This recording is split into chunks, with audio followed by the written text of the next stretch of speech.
Well, good morning, everybody. I'll bet you're glad to see me without a hat on. You're glad to see me without that Steeler sweatshirt on, right? Yeah, put those away for now. Hopefully for a while. Oh, I know there might be a morning or two I might have to slip it on for a few minutes, but it's all t-shirts now, baby, right? Yeah, all t-shirts now. Sorry, just can't get away from the black and gold. But you know, it's Saturday morning. Yeah, look at that, little clouds in the background. Got to have those sometimes, but see, there's some blue up there as well, popping through. But something happened yesterday that we need to talk about, and it's serious business, and it concerns our gathering together again as God's people in a house of worship in our church buildings. Yesterday it came from the White House, the declaration that all churches will be opened up. That came as kind of a bombshell to most pastors, not all. I'm going to say there's been quite a bit of pushback of having the church buildings themselves closed to mass gatherings, worship services, in our case, or even just parties or potlucks, that sort of thing.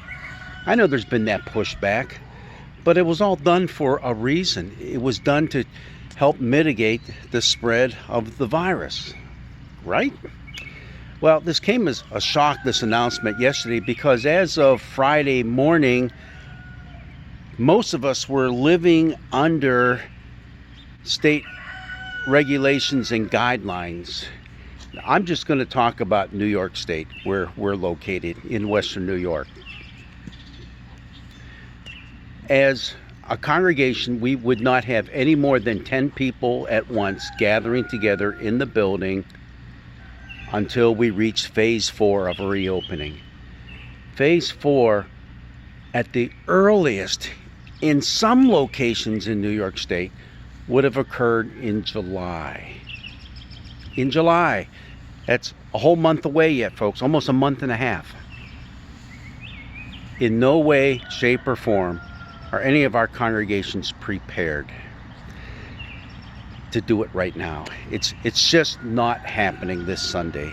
And I'll just make the general announcement for all of you who attend Zion Lutheran Church in Gasport. It's not happening.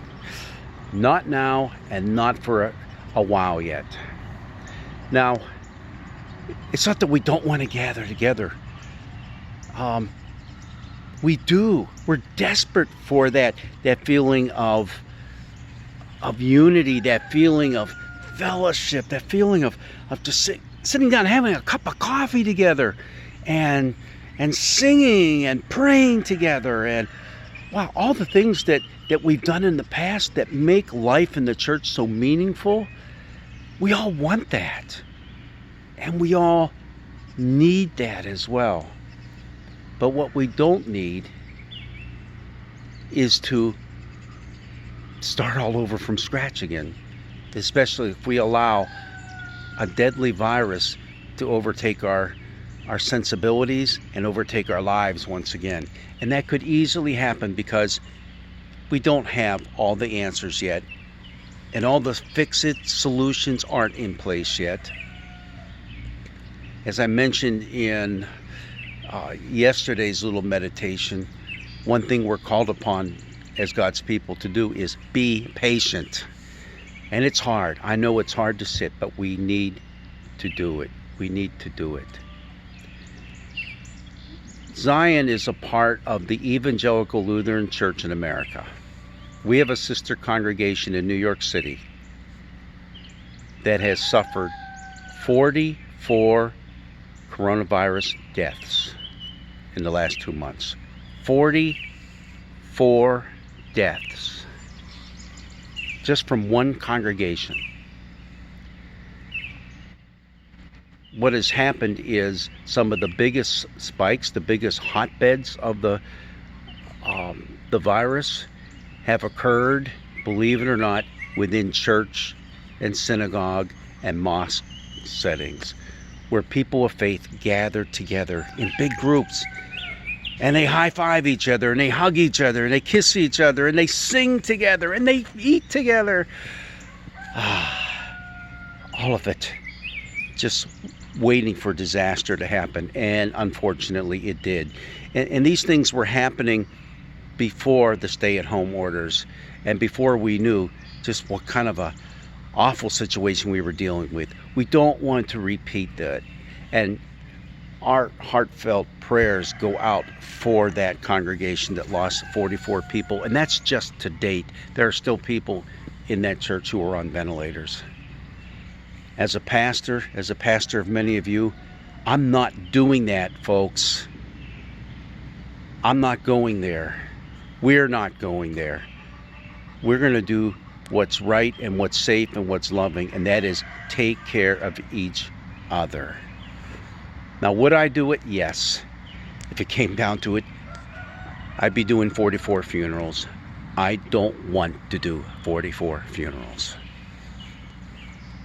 We are moving ahead as a congregation. Every single day there's something new that comes across my desk, so to speak. It's actually my laptop.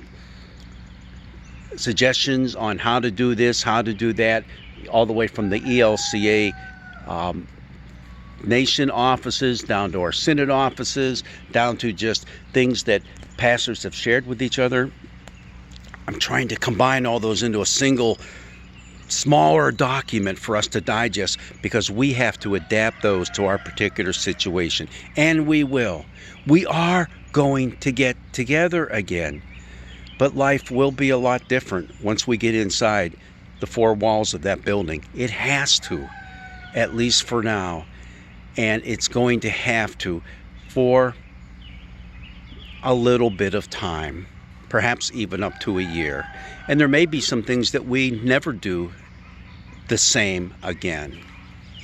But the one thing we all will do is we will worship a God who loves us. We will worship the man who was hung on a cross and who died for you and for me, because he said love is the answer to this world's ills.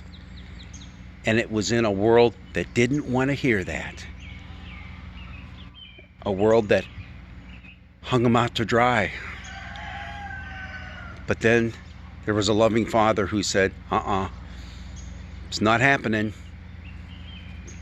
Death is gone for good. Oh, there's going to be mortal death on this earth. But God reigns supreme. Death is gone for good. Pain gone, crying gone. All those things will be wiped away and have been wiped away in the hope that you and I have in Jesus Christ our Lord. And nobody can take that away from us. Nothing can take that away from us. No virus can take that away from us. Tomorrow in our church services, we'll be reading, many of us, a gospel lesson that contains some of the high priestly prayer of Jesus. It's what John records Jesus praying before he would go out to Golgotha, before he would be crucified. And the beauty of that prayer, and part of what we're going to hear tomorrow, is the hope and the peace that's bestowed upon us as his disciples. And Jesus praying on our behalf that we would be unified in our faith. Let's just keep it together, folks. Whatever worshiping community you're a part of, realize it is all about love and caring for one another. There doesn't have to be a big rush to get back together inside of a building where the germs can just be flying everywhere, and they will be. I'm hoping myself to maybe set up a few times of worship for our congregation. Even if we're not back in the church building, maybe we can be outside in a setting where, well, maybe not this one where it's kind of crazy with all the animals, but in a setting where it's warm and it's sunny and it's safe, we can maintain safe distancing from each other, it is about getting back together. But it's about doing it safely and using our heads, our brains that God gave us. Let's be the loving people of God. Let's enjoy this holiday weekend. Let's remember, it is about caring for one another, even as our Lord cares for us. Did he not just say, which is what we'll read tomorrow, cast all your anxieties on me because I care for you? Cast all your cares on the Lord, for he cares for you. Let's just do exactly that. God bless you. And I will see you in church sometime soon. Just not in the next week or two. Have a great day.